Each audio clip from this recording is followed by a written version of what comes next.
그러면 그 이혼이 미치는 또 장기적인 영향들이 굉장히 많은데 뭐 꼭 이혼만이 아니라 이제 가정 해체라든지 뭐 서로 별거한다든지 이런 걸 다 포함해서 말하는 겁니다.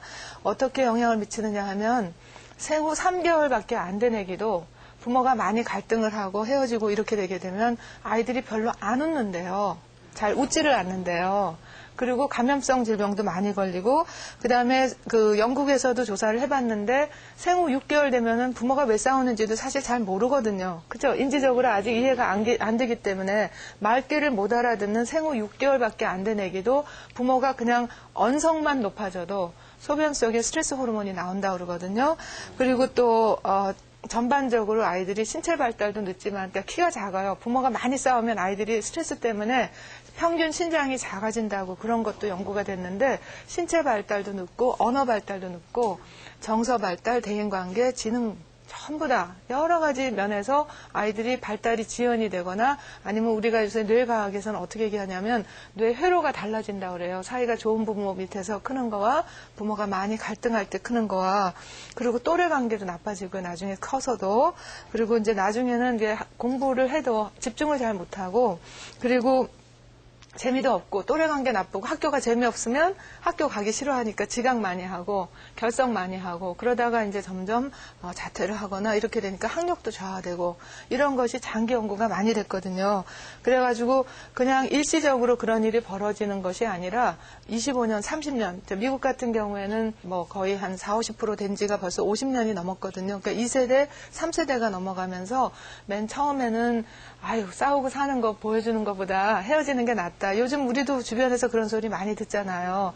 그러니까 미국에서도 70년대, 60년대 말에서 80년대 한 12년 동안 바짝 이혼이 많이 올라갔었는데, 그때 초기에는 그런, 그러니까 이론들이 많이 있었어요. 그냥 쿨하게 헤어지는 게 애들한테 더 낫다. 그랬는데 사실은 장기적으로 그 아이들을 25년, 30년, 그때 아이들이 5살이든 10살이든 지금 이제 30살, 40살 이렇게 될 거 아니야. 장기적인 추적 연구를 해보니까 그렇지가 않구나. 이게 이렇게 단순한 일이 아니다. 네, 그리고 일시적으로 그냥 넘어갈 일도 아니다 하는 그런 건데, 몇 가지 제가 그냥 몇 가지만 그 통계치를 보여드린다면, 이 통계치는 미국의 그 교과부라고 그래야 되나요? 교과부에서 우리 보통 알잖아요. 미국 학생들 공부 못한다 이런 거는 아주 잘 알잖아요. 수학도 맨날 바닥이고, 그죠? 그 뭐 OECD 국가 중에서도 제일 바닥이고, 얼마나 교육비를 많이 들이고, 정말 뭐 강대국이라고 무슨 뭐 달나라도 보내고 어쩌고 하는데도 학생들이 왜 이렇게 학력이 떨어지는가 하고, 장기 여러 가지 요인들을 다 넣고 이렇게 보니까 결국은 부모가 얼만큼 화합해서 잘 조화롭게 행복하게 잘 지내는가, 아니면 그 반대로 갈등을 하거나 헤어지거나 해체 가정이 되는가, 그것이 학생들의 공부하는 태도라든지 성적 결과라든지 졸업 후에 그 뭐 취업률이라든지 이런 거에 그냥 아주 뭐 가장 큰 예측 인자라고 하거든요. 그래서 만약에 부모가 가정이 해체가 되거나 이혼을 했을 경우에 그 아이들에게 통계를 보면 그냥 부모가 뭐 잘 살든 못 살든 간에 그냥 웬만큼만 아주 심한 그런 폭력만 하지 않고 웬만큼만 사는 그 자녀들과 비교해 봤을 때 학교를 그만두는 율이 16배. 그러니까 160%가 높은 게 아니에요. 1600%죠. 16배가 높고, 그다음에 가출률은 24배가 높아요. 왜냐하면 아이들이 맨 처음에는 뭐 부모들이 아이들이 어렸을 때 이제 뭐 이혼하거나 뭐 이렇게 재혼하거나 그러면 그냥 모르고 그냥 싫어도 따라가다가 한 이제 초등학교 5학년, 6학년, 중학교 1, 2학년 되면 집에 가면 낯선 아저씨가 있는 게 그렇게 마음이 편하겠어요. 사춘기 자녀 되면 자기 친엄마, 친아빠하고도 거리를 두는데, 그리고 또 뭐 아빠가 아이를 낳는다 하더라도 거기 또 낯선 아주머니한테 뭐 엄마라는 소리 하기도 싫고, 정서적인 유대감도 없고 하니까 이제 밖에 빙빙 돌고 이러다가 자기랑 또 마음에 맞는 아이들이 있으면 자기네들끼리 서로 만나고 사귀고 동거하고 이러니까 하여튼 가출률도 24배나 높고요. 자살률은 4배가 더 높고요. 그 다음에 그 카나다 조사에 의하면 아이들이 어릴 때 쭉 이렇게 보니까 부모가 자기 양친 부모가 두 아이를 키울 때에 비해서 그렇지 않고 가정이 해체돼서 뭐 혼자 키우든 뭐 이렇게 재혼 가정에서 키우든 그럴 경우에 그 아이들이 학대를 당하거나 혹은 성추행이나 성폭행을 당하는 비율이 40배가 넘는다고 해요. 40배. 엄청나게 높죠.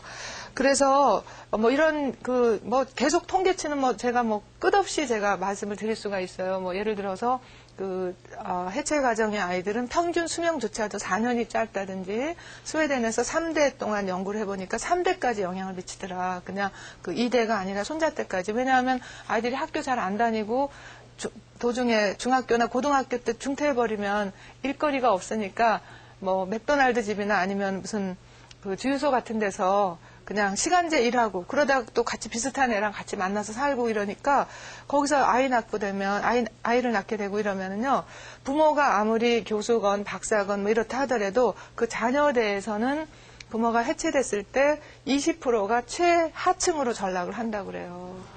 근데 저는 이거를 통계로만 본 것이 아니라 제가 미국에서 24년 살았거든요.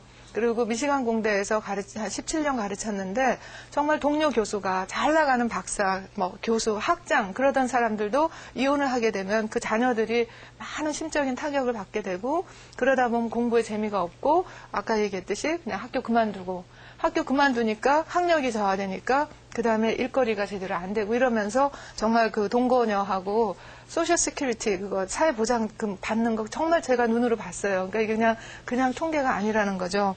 그렇다면 우리가 가정이 정말 관계가 너무 고통스러워서 보통은 우리가 헤어지는 것밖에는 다른 방법이 없다. 보통 이렇게 생각을 할 텐데 그렇다면 다른 대안은 없는가?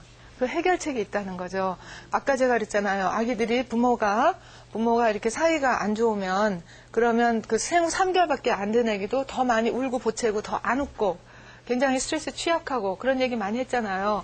그래가지고 이거를 다 관계가 망가지고 헤어지고 뭐 이렇게 한 다음에 그런 다음에 나이 50대 가지고 부부를 관계 회복을 하는 것보다 좀 더 일찍 요새 왜 임산부들한테 라마즈라고 호흡법도 가르치고 그렇잖아요. 근데 그런 것처럼 부부한테 병원에서 아이들 낳고 이제 집에 태어나기 전에 거기 하루나 이틀 병원에 있잖아요. 병원에 있을 때 부부한테 한 이틀 정도 서로 관계를 우호감을 튼튼하게 해주고 친밀감 좋게 해주고 또 서로 갈등이 있을 때 갈등을 관리하는 방법을 가르쳐줬더니요. 그러고 난 다음에 그렇게 가르쳐준 부부와 그렇게 가르쳐주지 않고 그냥 간 부부하고 이렇게 비교를 해봤더니요. 가르쳐준 부부의 아이들은 정말 3개월 후에 추적을 해보니까 진짜 더 많이 웃고 그 다음에 놀라거나 이랬을 때 빨리 자기 진정이 되고 두뇌 회로가 정말 건강하게 회로도 잘 됐고 집중 잘하고 아까 같이 다 반대가 되더라는 거예요. 언어 발달, 신체 발달, 정서 발달, 인지 발달이 다 잘 되고 그러니까 그렇다면은 이건 해볼 만한 가치가 있는 거잖아요. 그렇게 어렵지도 않고 관계가 다 망치고 나서 그때 이제 고치려고 애쓰는 것보다 그런데 아기를 낳고 나면 첫 3년 동안에 관계가 급속히 나빠진대요. 한 67%가 급속히 관계가 나빠지면서 대화는 없어지고 적대감은 커지고 스트레스는 올라가고 그래서 왜 이렇게 사이가 나빠지는가 하고 또 보니까 뭐 서로 미워해서 이런 거보다는 일단 잠을 못 자는 거 그거 하나만 해도 너무나 힘들다는 거예요. 잠 못 자는 거 하나만 해도 수면이 부족되잖아요. 밤에 아기가 자꾸 깨고 이러니까 그래서 잠 못 자는 것만 해도 산후 우울증에 빠지게 된대요. 그런데 첫 1년 동안에 이제 막 스트레스 받고 또 대화도 안 되고 막 갈등하고 이제 이렇게 되니까 되게 이제 산모들이 산후 우울증에 많이 걸리게 되는데 한 62%가 그런데 더 놀라운 거는요. 애기 엄마만 산모만 산후 우울증에 걸리는 게 아니라 애기 아빠도 신생아 아빠도 3명 중에 1명이 산후 우울증에 걸리더라는 거예요.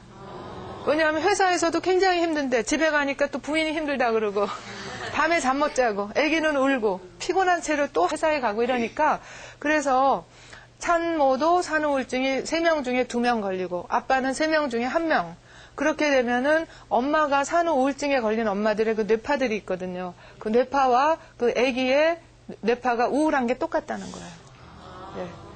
그러면 이제 이 아이는 나중에 커서도 굉장히 취약하게 돼, 스트레스에 아주 취약하게 되고, 그렇게 되는데, 아까 얘기했듯이 그 하트맨 방식을 이제, 집에 병원에서 아기 낳고 집에 가기 전에 그렇게 가르치니까 아이들이 변하고, 물론 부부관계도 아주 좋아지고, 이제 이렇게 되니까, 그 아이들이 또 추적을 쭉 해보니까 공부도 잘하고 집중도 잘하고, 뭐 또래 관계 좋고 이렇게 하니까요.